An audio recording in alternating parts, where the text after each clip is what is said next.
Bismillahirrahmanirrahim. Assalamualaikum warahmatullahi wabarakatuh. Innal hamdalillah nasta'inuhu wa nastaghfiruh wa nu'minu bihi wa natawakkalu 'alaihi wa na'udzu bihi min shururi anfusina wa min sayyi'ati a'malina. May yahdihillahu fala mudilla lahu wa may yudlil fala hadiya lahu. Asyhadu an la ilaha illallah wahdahu la syarika lah wa asyhadu anna sayyidana wa maulana Muhammadan abduhu wa rasuluh. Allahumma salli wa sallim wa barik alaihi wa ala alihi wa ashabihi wa tabi'ina lahum bil ihsanin illa yaumiddin. Amma ba'd. Faqala Allah ta'ala fi kitabihil karim, innal ladzina qalu rabbuna Allah thumma istaqamu tatanazzalu 'alaihimul malaikatu 'alla takhafu wa la tahzanu wa absiru bil jannati allati kuntum tu'adun. Nahnu awliya'ukum fil hayatid dunya wa fil akhirah wa lakum fiha ma tastahi anfusukum wa lakum fiha ma tad'un nuzulan min ghafurur rahim. Wa man ahsanu qawlan mimman da'a ila Allahi wa 'amila shalihan wa qala innani minal muslimin. Hadirin yang dimuliakan Allah Subhanahu wa taala, segala puji bagi Allah Subhanahu wa taala.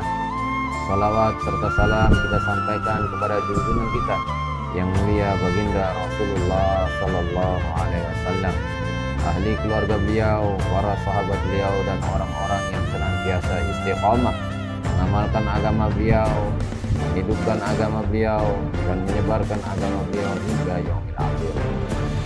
Hadirin yang dimuliakan Allah Subhanahu wa taala, Nabi sallallahu alaihi wasallam bersabda bahwasanya umur umatku rata-rata 60-70 tahun. Bahwasanya umur umatku rata-rata 60-70 tahun. Umur ini adalah pemberian Allah Subhanahu wa taala. Nikmat Allah Subhanahu wa taala. Umur diberikan kepada semua kalangan, baik kalangan manusia ataupun kalangan jin, baik kalangan para malaikat, semuanya diberikan oleh Allah Subhanahu wa taala. Untuk apa hadirin yang dimuliakan Allah Subhanahu wa taala? Bagaimana dengan umur ini kita menunjukkan ketaatan kepada Allah. Dengan umur ini kita menunjukkan penyembahan yang baik kepada Allah Subhanahu.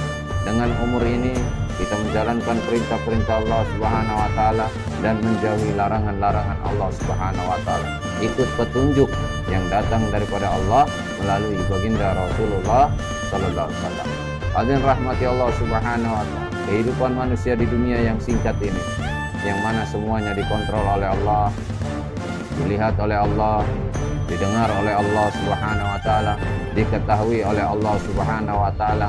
Apa-apa yang terucap oleh lisan kita, apa-apa yang tersirat dalam hati kita, apa-apa yang terbersit oleh otak kita, semuanya didengar oleh Allah, diketahui oleh Allah, dilihat oleh Allah Subhanahu wa taala.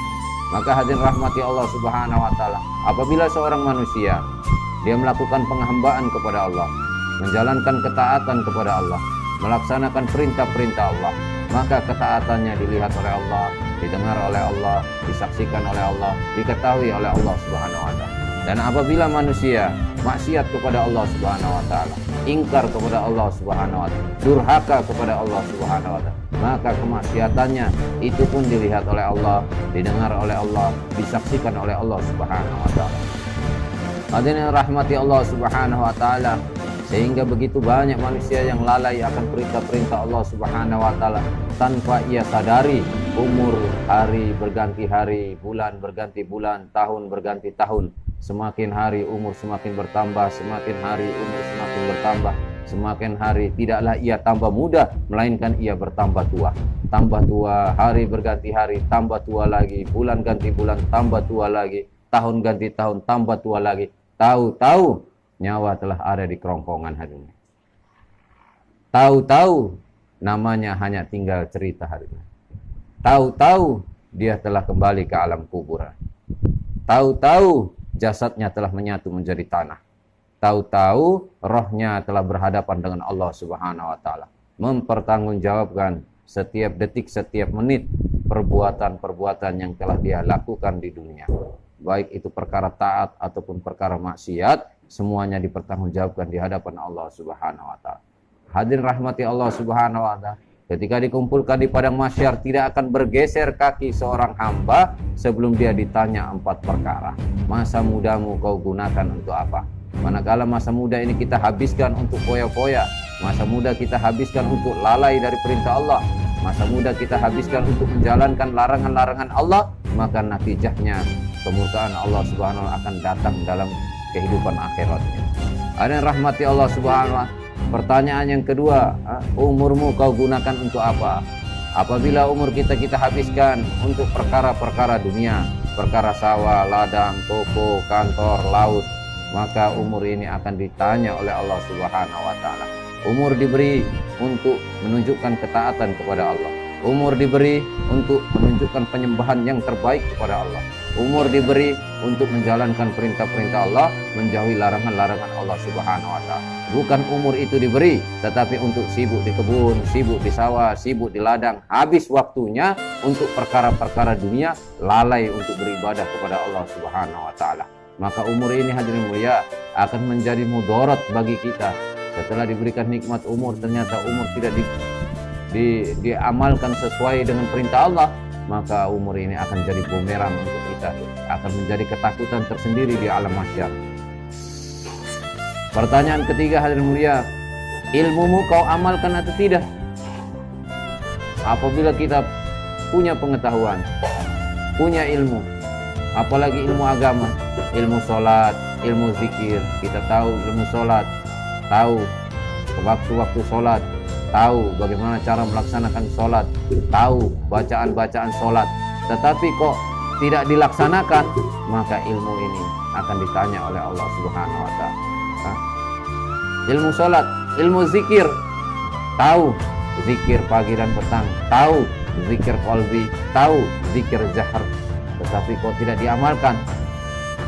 Zikir mengingat Allah dimanapun kita berada, kapanpun dan dengan siapapun, hati tetap tawajuh kepada Allah Subhanahu wa taala. Nampaknya zahir kita ini berhadapan dengan zahirnya makhluk, tetapi hati kita berhadapan dengan Allah. Maka hati ini senantiasa tawajuh kepada Allah, kapanpun, dimanapun, dalam situasi dan keadaan apapun, hati tetap tawajuh kepada Allah. Di kebun, hati ingat kepada Allah. Di sawah, hati ingat kepada Allah. Di laut, hati ingat kepada Allah. Di kantor pun hati ingat kepada Allah. Bahkan ketika berhadapan dengan istri dan anak-anak kita, hati tetap tawajuh kepada Allah Subhanahu wa taala. Ada yang rahmati Allah Subhanahu wa taala, sehingga apabila kita ini lalai, hati kita ini lalai sibuk dengan perkara-perkara dunia, lupa mengingat Allah Subhanahu wa taala, maka kita dikatakan hamba yang tidak pandai bersyukur atas nikmat Allah Subhanahu wa taala. Maka hadirin rahmati Allah Subhanahu wa taala, setelah kita belajar untuk memperbaiki iman kita, keluar di jalan Allah Subhanahu wa taala sebagaimana sahabat belajar memperbaiki imannya, keluar di jalan Allah Subhanahu wa taala, belajar setelah iman kita lurus, kita mulai amalkan daripada agama. Setelah kita mengamalkan agama, perintah yang pertama yang amat sangat penting adalah sholat. Setelah kita mendirikan sholat, maka diperlukan lagi senantiasa kita mengingat Allah dalam segala aktivitas kita. Dimanapun kita berada, senantiasa hati kita ini tawazu berzikir kepada Allah Subhanahu wa taala. Ada yang rahmati Allah Subhanahu, tidak ada yang ditakuti kecuali Allah. Tidak ada yang berhak disembah kecuali Allah. Tidak ada yang berhak ditunduki kecuali Allah.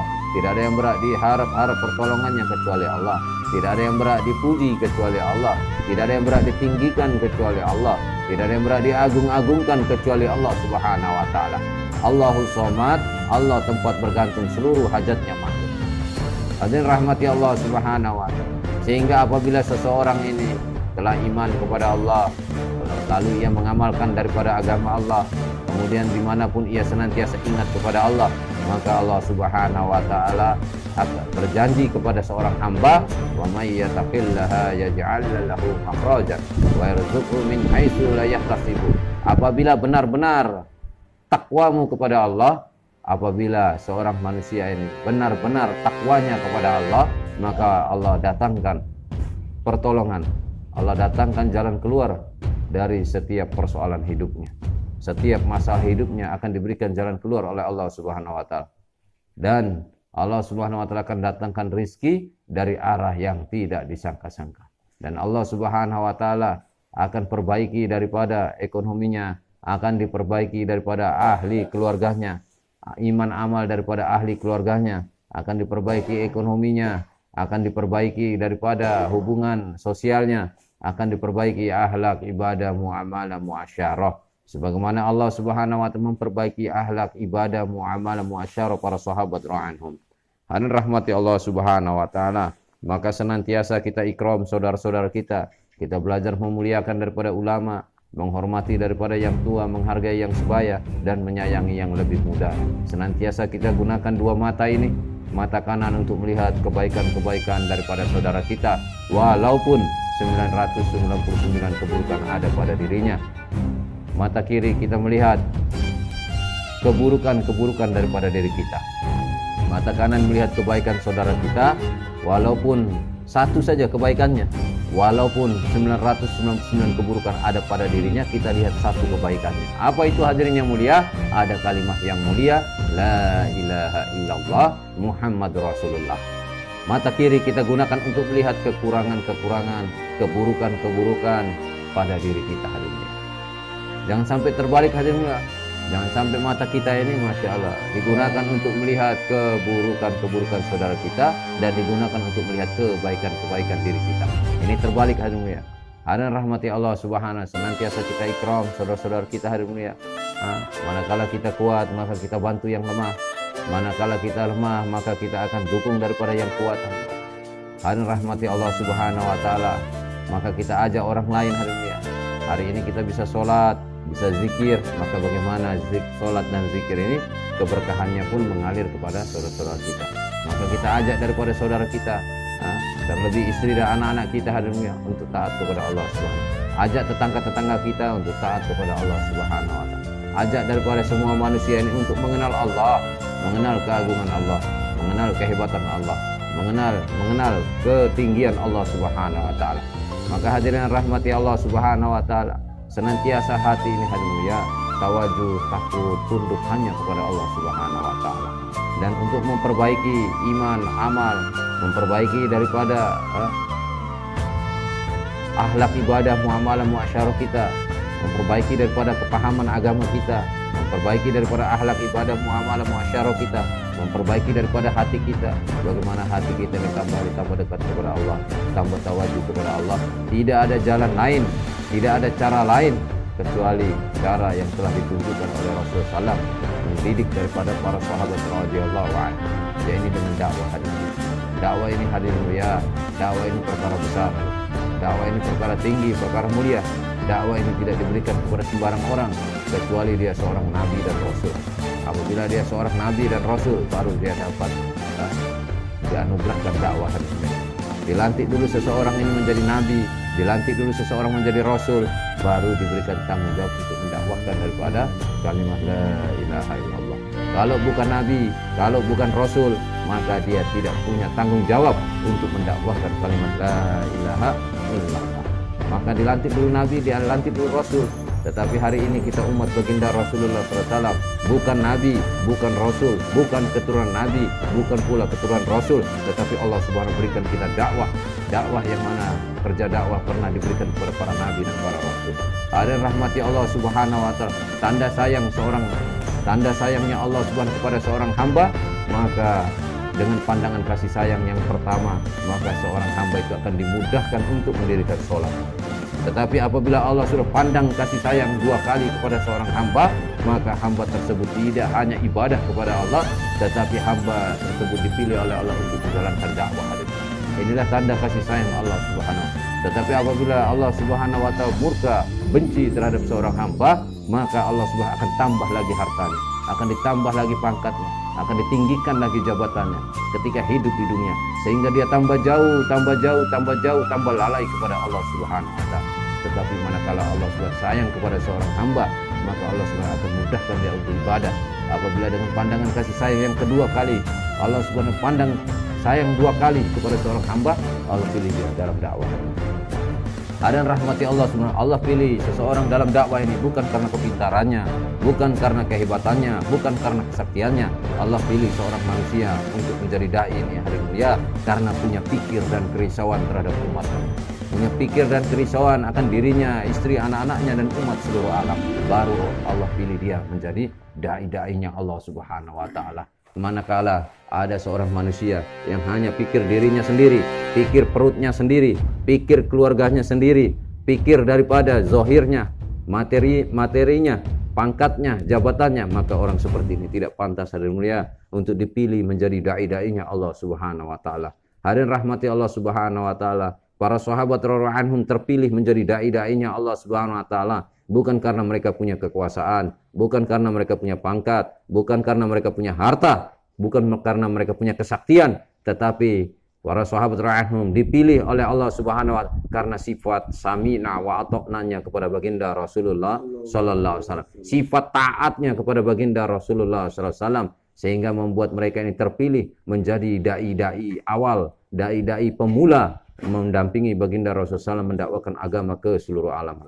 Hadirin rahmati Allah Subhanahu, hari ini hadirin mulia, Nabi telah tiada, para sahabat radhiyallahu telah tiada, ulama-ulama salafus salih telah tiada, ulama-ulama tabi'in, tabi'ut tabi'in pun telah tiada. Hari ini umat tambah hari tambah jauh dari Allah Subhanahu wa taala, tambah hari tambah jauh iman mereka dari Allah Subhanahu wa taala, tambah hari tambah jauh amal mereka dari Allah Subhanahu wa taala, tambah hari tambah jauh meninggalkan salat, tambah hari tambah jauh lupa berzikir kepada Allah, tambah hari tambah jauh akhlak ibadah muamalah muasyarah mengikuti daripada orang-orang kafir. Hadirin mulia, maka hadirin rahmati Allah Subhanahu wa taala, apabila hari ini ada seorang hamba Allah mau tegakkan daripada amar ma'ruf nahi munkar, mau menghidupkan sunnah, mau berpenampilan ala sunnah, menghidupkan sunnah, berani menyampaikan qul la ilaha illallah tuflihu kepada siapa saja, tidak pandang bulu apakah ia polisi, apakah ia tentara, gubernur, camat, RT, kepala desa, Pol PP, presiden, perdana menteri, Kopassus, jenderal sekalipun, apabila ia mau sampaikan kalimat la ilaha illallah, maka semua manusia yang jauh kepada Allah akan kembali merapat, kembali mendekat kepada Allah, kembali beribadah kepada Allah, kembali berzikir kepada Allah. Tidak hanya mereka, tetapi istri, anak-anak kita, Allah Subhanahu akan beri hidayah sehingga mereka menjadi orang-orang soleh dan solehah. Ada yang rahmati Allah Subhanahu wa taala. Perkara dakwah adalah perkara penting hari ini. Perkara dakwah ini perkara besar hari ini. Hari ini kenapa umat hari ini tinggalkan agama, tinggalkan amal-amal agama, banyak menjalankan larangan-larangan Allah karena hari ini kita tidak hidupkan dakwah. Dakwah telah ditinggalkan oleh umat Islam itu sendiri hari ini.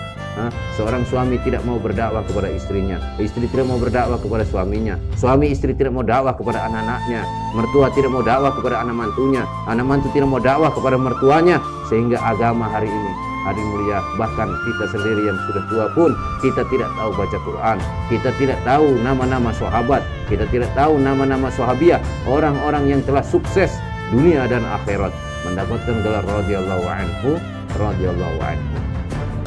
Salah siapa hadirin mulia? Salahkan diri kita masing-masing hadirin mulia, karena kita telah meninggalkan dakwah hadirin mulia. Kita telah acuh tak acuh dengan dakwah hadirin mulia.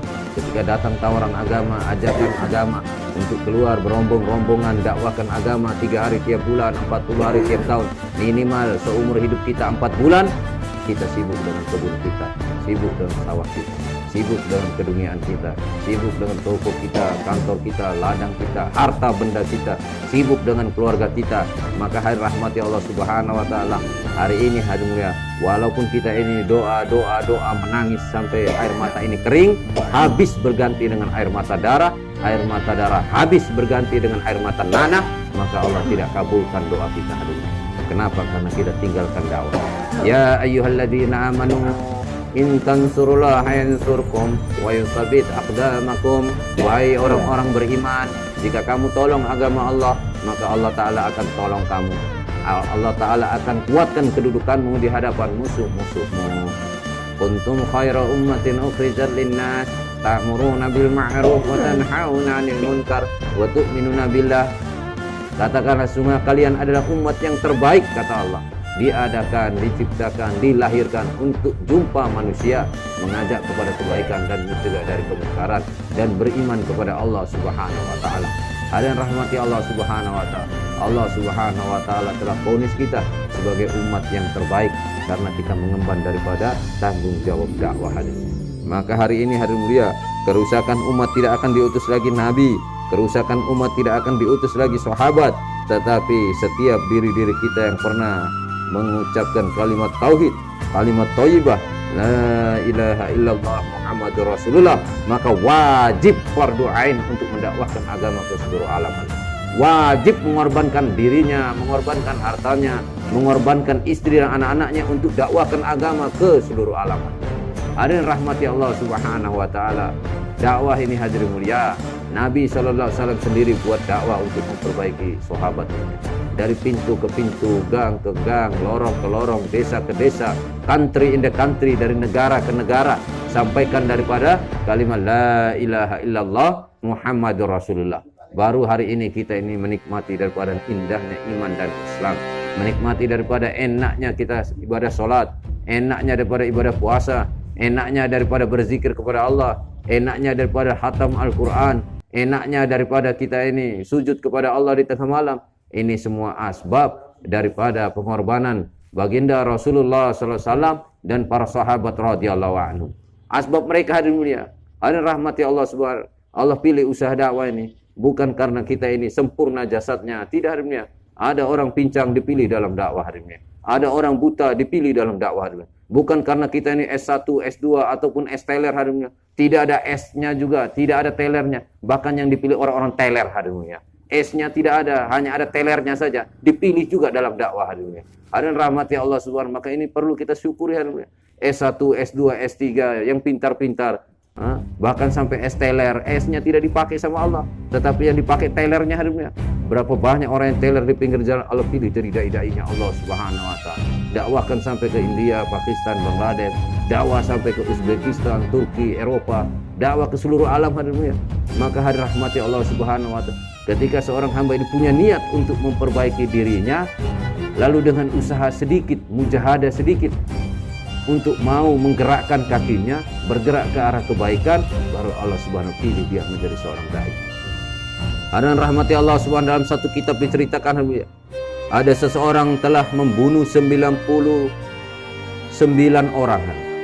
Setelah dia bunuh 99 orang, dia penggal kepalanya, dia kuliti kepalanya, dia ambil tengkoraknya, kemudian dia jemur. Setelah dia jemur, dia pajang tengkoraknya. Tengkoraknya dijadikan gelas untuk meletakkan minuman sopi, minuman arak. Dipakai untuk gelas dia minum hari. Maka hanya rahmati Allah Subhanahu wa taala, satu ketika hatinya terbersit dalam hatinya ingin bertobat, maka dia datangi seorang rohib, seorang pendeta. Wahai Tuhan, saya ingin bertobat, apakah pintu taubat masih terbuka untuk saya? Maka rohib katakan, pintu taubat masih terbuka bagi siapa saja, masih terbuka lebar. Memangnya apa dosamu? Wahai Tuhan, aku telah membunuh 99 orang. Aku kuliti kepalanya, kuliti tubuhnya, penggal kepalanya, aku kuliti kepalanya, kemudian tengkoraknya aku jemur, kemudian aku pajang. Setelah itu aku gunakan untuk gelas minuman, sebagai gelas untuk minum sopi bersama kawan-kawanku. Maka rohib ini katakan, oh kalau dosamu seperti itu, maka pintu taubat tertutup untuk engkau. Maka emosi dia hadirin dia, kalau begitu wahai pendeta, kalau begitu aku genapkan menjadi 100 saja. Maka dia bunuhlah pendeta itu, dia penggallah kepala pendeta itu, kemudian dia kuliti daripada, diambil lagi tengkoraknya, dia jemur tengkorak daripada pendeta itu. Maka hadirin rahmati Allah SWT, tambah hari tambah gelisah hatinya, tambah hari tambah takut dia hadirin dia. Maka dia berpikir, kalau pintu taubat sudah tertutup, lalu saya mau bagaimana lagi? Berpikir, maka dalam perjalanan dia berjumpa dengan seorang ulama. Ulama ini bukan ulama cengeng hadirin ya. Ulama ini adalah dai-nya Allah Subhanahu wa taala. Dia bertanya kepada seorang dai. Dai ini tutur katanya lemah lembut kalau dia naskil. Kalau dia berikan pelajaran itu lemah lembut, dia tidak keras dia. Maka dia tanya, wahai Tuhan, apakah pintu taubat masih terbuka untuk saya? Maka seorang ulama yang dai tadi katakan, pintu taubat terbuka lebar. Wahai Tuhan, walaupun dosamu sebanyak buih yang ada di lautan, ampunan Allah seluas samudra hari. Walaupun dosamu sebanyak buih di lautan, ampunan Allah seluas samudra hari. Senang ini orang ini hadirin ya. Pembunuh ini senang. Maka dia katakan, dosa saya ini besar sekali Tuhan. Saya barusan ini bunuh seorang pendeta, menjadi genap 100. Kepalanya aku kuliti, aku pajang sebagai minuman, gelas minuman untuk Sofi. Maka dai ini katakan, itu kecil. Ada dosa yang lebih besar. Fir'aun laknatullah mengaku Tuhan. Korun banyak, tetapi mereka tidak mau bertobat, maka Allah Subhanahu binasakan mereka. Tetapi apabila ada yang bertobat, maka Allah Subhanahu akan terima taubat. Senang di hatinya. Maka dia minta nasihat. Maka ulama dai katakan, kau harus tinggalkan tempat yang kau tempati sekarang ini. Kau hijrah di kampungnya orang-orang soleh. Di dalam hutan sana itu ada kampungnya orang-orang soleh. Kau hiduplah di sana. Hiduplah di sana, menetap di sana dengan orang-orang soleh. Tinggalkan kampung maksiatmu itu. Rahmati Allah SWT. Maka dia pun bergegas akhirnya menerima daripada nasihat ulama dai tadi, bergegas melangkahkan kaki menyusuri sungai, melewati lembah untuk masuk mencari tempat kumpulannya orang-orang soleh. Hadirin rahmati Allah Subhanahu wa Ta'ala. Ketika dalam perjalanan di tengah hutan belantara dunia, maka dia terantuk dan dia jatuh dan langsung mati saat itu juga. Maka ketika dia mati, hadirinnya rahmati Allah Subhanahu wa Ta'ala, malaikat rahmat turun, malaikat azab turun, berebut roh daripada si pembunuh tadi. Malaikat rahmat katakan, dia ini milikku. Maka malaikat azab bilang, dia telah membunuh 100 orang, dia milikku. Maka datang malaikat penengah, malaikat Jibril alaihissalam, datang katakan, wahai kalian tidak usah ribut, kalian ukur saja jarak langkah kakinya, di mana dia lebih dekat. Kalau langkah kakinya lebih dekat ke arah kampungnya yang maksiat, maka dia miliknya malaikat azab. Kalau langkah kakinya lebih dekat ke tempat dia kumpulan orang-orang soleh, maka sesungguhnya dia ini milik daripada malaikat rahmat. Maka diukur jarak langkah kakinya. Ternyata ketika diukur ternyata satu langkah, selisih satu langkah saja menuju ke kampungnya orang-orang soleh, maka dia diambil oleh malaikat rahmat. Dia mendapat rahmat, dinaikkan ke langit, dimasukkan ke dalam surganya Allah Subhanahu wa Ta'ala. Hari rahmati Allah Subhanahu wa Ta'ala. Hari ini kita yang duduk ini, yang menyampaikan, yang duduk, yang dengar, yang hikmat, yang lagi angkat nampan, semuanya pendosa ini. Semua pendosa. Tetapi kalau mau hijrah, mau angkat tasnya, mau angkat kakinya, mau angkat uangnya, hartanya, melangkahkan kaki menuju kumpulan orang-orang soleh, menuju majelis-majelis, halaqah-halaqah iman, halaqah-halaqah zikir, maka hadirin rahmatillah, setiap langkah kaki yang mendekat ke orang-orang soleh, maka diampuni seluruh dosanya, maka dia cikal bakal akan dipenuhi dengan malaikat rahmat. Dia miliknya malaikat rahmat, bukan miliknya malaikat azab. Tetapi kalau kita tinggal di kampung saja, tidak mau bergerak, angkat tas dengan harta sendiri, diri sendiri, bergerak hijrah untuk islah diri, memperbaiki diri di kumpulannya orang-orang soleh, di majelis-majelis zikir, majelis-majelis agama, halaqah-halaqah iman, halaqah-halaqah amal, kita juga tidak mau angkat tas, maka kita miliknya malaikat azab. Ada rahmati Allah Subhanahu wa Ta'ala. Dakwah ini perkara besar. Dakwah, ulama sampaikan dakwah ini satu-satunya cara yang paling cepat untuk mendekat kepada Allah. Dakwah ini satu-satunya cara yang paling cepat untuk mendekat kepada Allah. Salah satu amal yang paling cepat untuk mendekatkan diri kita kepada Allah Subhanahu wa Ta'ala. Untuk melunakkan, melembutkan hati kita kepada Allah Subhanahu wa Ta'ala. Kita tahu bahwasanya dulu kita ini kepala suku, kita ini kepala desa, kita ini ketua adat, kita ini tokoh masyarakat, tokoh agama. Betapa sombongnya kita, pangkat kita tokoh agama, sombong hari ini. Pangkat kita tokoh masyarakat, sombong kita. Pangkat kita kepala suku, sombong kita. Pangkat kita ketua adat, sombong kita. Apabila kita diundang kemudian persiapannya, maka kita akan marah-marah. Apabila kita tidak diundang, maka kita pun akan marah-marah. Kita selalu mengagungkan kesukuan kita, mengagungkan pangkat kita. Kita mengagungkan, saya ini kepala desa, saya ini camat, saya ini gubernur. Ada yang rahmati Allah Subhanahu. Itu namanya sombong hadirin. Namanya tinggi hati. Nabi SAW katakan, setitik saja sombong ada dalam hati, maka diharamkan mencium aromanya surga. Sementara aroma surga sudah bisa tercium dari jarak 500 tahun perjalanan menuju surga. Kalau aromanya surga saja kita tidak bisa cium, diharamkan untuk mencium, lalu bagaimana kita bisa masuk surga? Aromanya saja kita tidak boleh cium, haram. Apalagi kita mau masuk surga. Maka hadir rahmat Allah Subhanahu wa Ta'ala. Dengan dakwah ini maka akan dikikis. Kau yang punya pangkat dikikis, kau yang merasa diri pintar dikikis, yang merasa punya pangkat dikikis, yang merasa sebagai tokoh masyarakat dikikis, yang merasa sebagai ketua adat dikikis. sebagai tokoh agama dikikis semuanya. Kau adalah hamba Allah, wa qala innani minal muslimin. Saya ini orang muslim biasa yang menyerahkan diri saya ini kepada Allah Subhanahu wa taala. Saya ini wa qala innani minal muslimin. Saya bukan seorang presiden. Saya ini wa qala innani minal muslimin.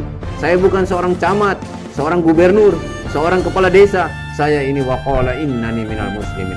Saya bukan kepala suku, saya bukan ketua adat. Saya ini wa qala innani minal muslimin. Kita orang muslim yang menyerahkan diri kita, kehidupan diri kita kepada Allah Subhanahu wa taala.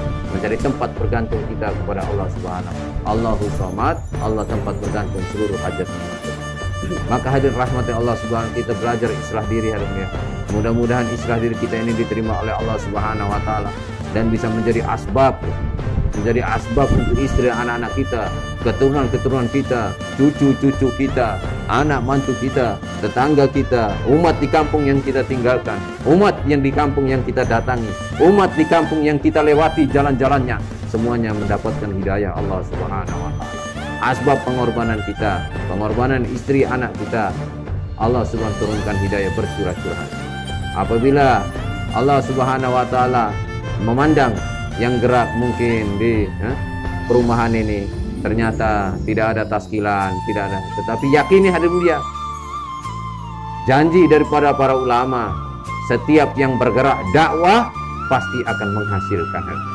Hanya saja hasil daripada dakwah tidak akan ditampakkan di depan mata kita, karena kalau ditampakkan maka kita akan sombong hadir.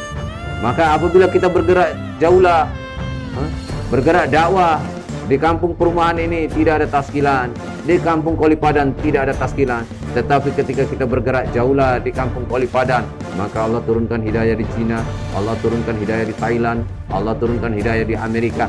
Asbab daripada orang masih gerak di Kolipadan.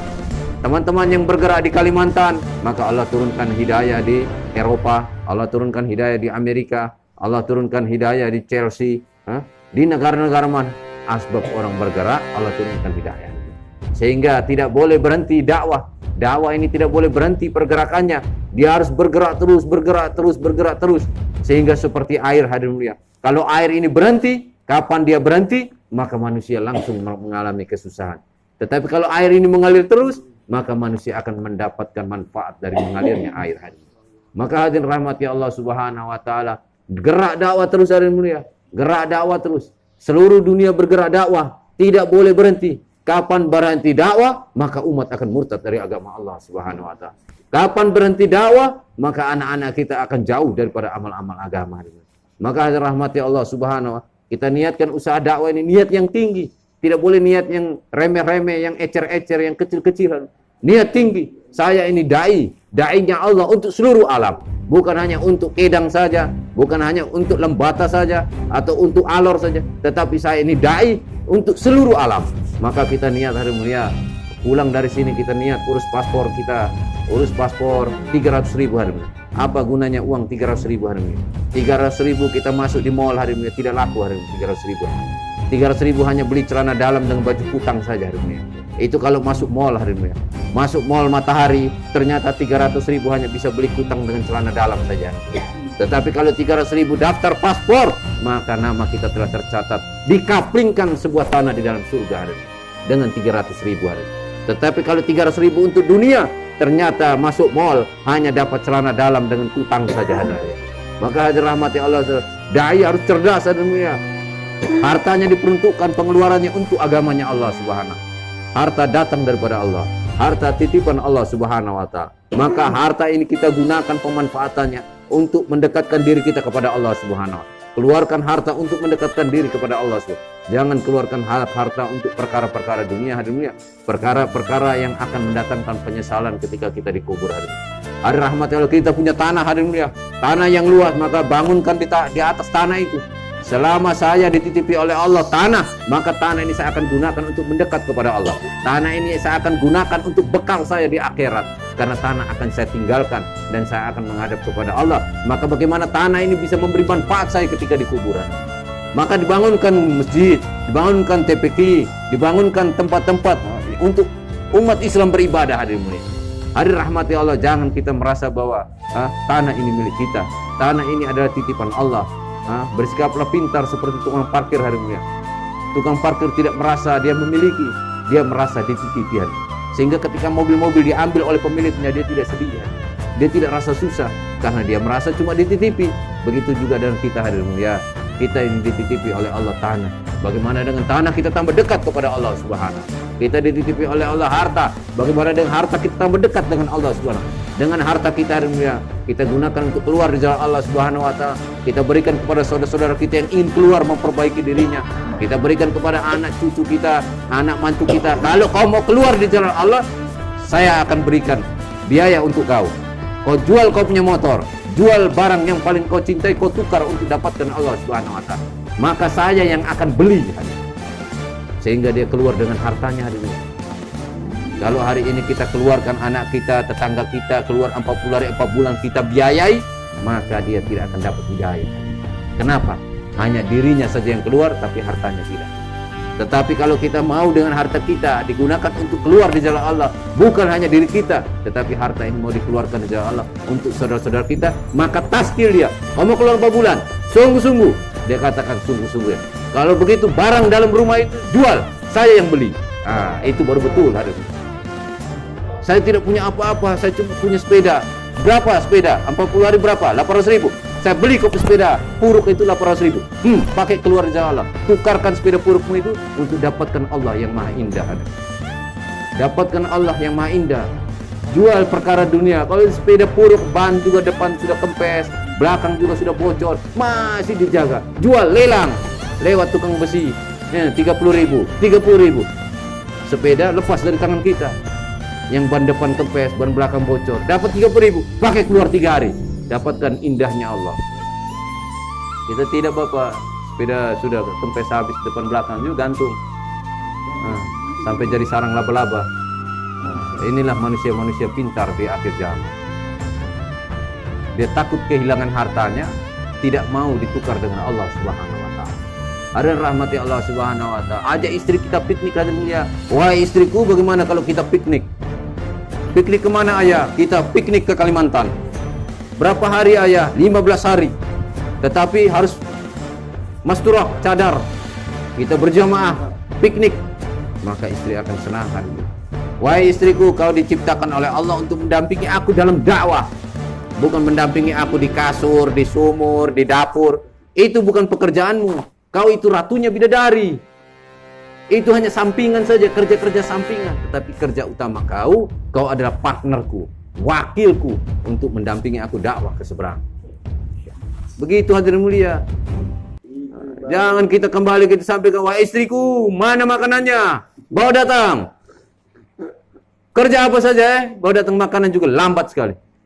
Sedih hadirin mulia. Istri telah capek mengurus anak-anak kita, mengurus daripada pakaiannya, mengurus daripada makanannya. Kita datang-datang ngomelin lagi istri. Tidak pernah kita ajak istri ini untuk dakwah, tidak pernah kita ajak istri ini untuk duduk dalam taklim, tidak pernah kita dengarkan al-fatihahnya. Kita hanya sibukkan dengan urusan sumur, urusan dapur, urusan kasur, sampai istri jadi bodoh hadirin.